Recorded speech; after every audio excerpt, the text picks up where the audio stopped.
और बड़ी खबर है, इजराइल पर हिजबुल्लाह ने रॉकेट अटैक किया। अटैक के बाद गाड़ियों में भीषण आग लग गई। हमले में गाड़ी के अंदर एक शख्स फंसा हुआ दिखाई दिया। कड़ी मशक्कत के बाद शख्स का रेस्क्यू किया गया। तो इजराइल पर हिजबुल्लाह ने जो अटैक किया उसके बाद देखिए एक गाड़ी में आग लग गई जिसमें एक शख्स बैठा हुआ था। बड़ी मुश्किल से इस शख्स को बाहर निकाला गया।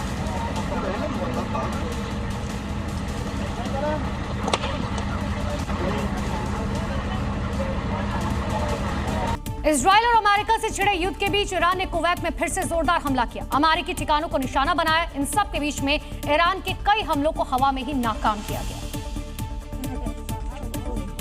ईरान की तरफ से देर रात किए गए हमले की तस्वीरें उस वक्त ही बताई जा रही हैं जब इराक और कुवैत सीमा के पास देर रात आसमान में कई ईरानी मिसाइलें उड़ती हुई देखी गई। इसके बाद हवा में ही कई मिसाइलों को इंटरसेप्ट किया गया। वहीं इस दौरान कई मिसाइलें बॉर्डर से सटे इलाकों में भी गिरी जिसकी गूंज से पूरा इलाका दहल उठा। जानकारी के मुताबिक कुवैत में मौजूद अमेरिकी सैन्य ठिकानों को भी इस दौरान ईरान ने निशाना बनाया जिसमें बड़े नुकसान की आशंका जताई जा रही है। बता दें कि कोई पहली बार नहीं है जब ईरान ने कुवैत में हमला किया हो। इससे पहले भी IRGC ने अमेरिकी सैन्य ठिकानों को निशाना बनाया था और जमकर बारूद बरसाए थे। तो अमेरिका जिन हथियारों के दम पर किसी भी देश पर हमला करने का दम भरता था, ईरान में अब वही हथियार कबाड़ बन चुके हैं। ईरान ने दुनिया के सबसे advance stealth fighter jet F-35 पर हमले का दावा किया। ईरान ने अपने घरेलू एयर डिफेंस सिस्टम से अमेरिकी लड़ाकू विमान को टारगेट किया।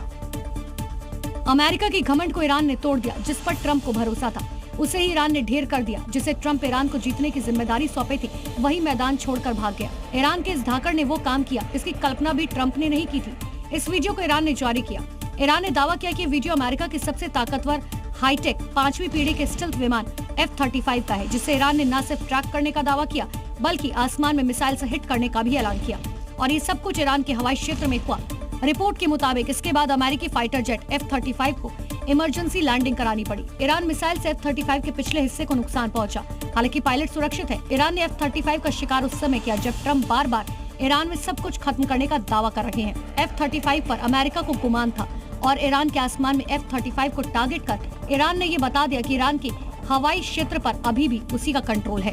तो महायुद्ध के बीच ईरान के हॉर्मुज स्ट्रेट को बंद कर देने से अब अमेरिका पूरी तरह बौखला गया है। राष्ट्रपति ट्रंप ने ईरान को हॉर्मुज स्ट्रेट 48 घंटे में खोलने का अल्टीमेटम दिया और न मानने पर पावर प्लांट पर हमला करने की धमकी दी। हॉर्मुज की लड़ाई दिन ब दिन घातक होती जा रही है। जहाँ एक तरफ ईरान ने हॉर्मुज को बंद कर रखा है, वहीं अमेरिकी राष्ट्रपति ट्रंप ने अब ईरान को हॉर्मुज स्ट्रेट को पूरी तरह से खोलने के लिए 48 घंटे का कड़ा अल्टीमेटम दिया। ट्रंप इससे पहले नेटो को मदद न करने पर भी नाराजगी जाहिर कर चुके हैं। फिलहाल ट्रंप ने ईरान को चेतावनी दी है कि अगर तेहरान ने इस समय सीमा के भीतर स्ट्रेट को बिना किसी खतरे के पूरी तरह से खोल नहीं दिया तो अमेरिका ईरान के विभिन्न पावर प्लांट्स पर हमला कर तबाह कर देगा और सबसे बड़े प्लांट से शुरुआत की जाएगी। हालांकि ट्रंप के अल्टीमेटम के जवाब में ईरानी सैन्य कमान खातम अल अंबिया ने पलटवार कर चेतावनी दी कि अगर ईरान के ईंधन और ऊर्जा ढांचे पर कोई हमला हुआ तो क्षेत्र में अमेरिका और उसके सहयोगियों के सभी ऊर्जा, सूचना प्रौद्योगिकी, डिसलिनेशन ढांचे को निशाना बनाया जाएगा। कुल मिलाकर हॉर्मुज की जंग अब तेजी से खूनी जंग में बदलती दिख रही है। तो ईरान ने दक्षिणी इजराइल के अराद शहर पर जोरदार हमला किया। एक के बाद एक कई घातक मिसाइलों से ताबड़तोड़ प्रहार किया जिसमें कई इमारतें तबाह हो चुकी हैं। साथ ही इन हमलों में कई लोग घायल हुए। ईरान की तरफ से इस दौरान किया गया हमला इतना खौफनाक था कि मिसाइल अटैक के बाद कई इमारतों को काफी नुकसान पहुंचा जिसके बाद लोगों में अफरा तफरी का मंजर देखने को मिला। मिसाइल अटैक के बाद बहुमंजिला इमारतों के कई हिस्से टूटे हुए दिखाई दिए। साथ ही खिड़की और दरवाजे भी बिखरे हुए दिखाई दिए जिससे लोगों में हड़कंप मच गया। लोग चीखते चिल्लाते हुए घरों से बाहर निकलकर खुले मैदान में आ गए।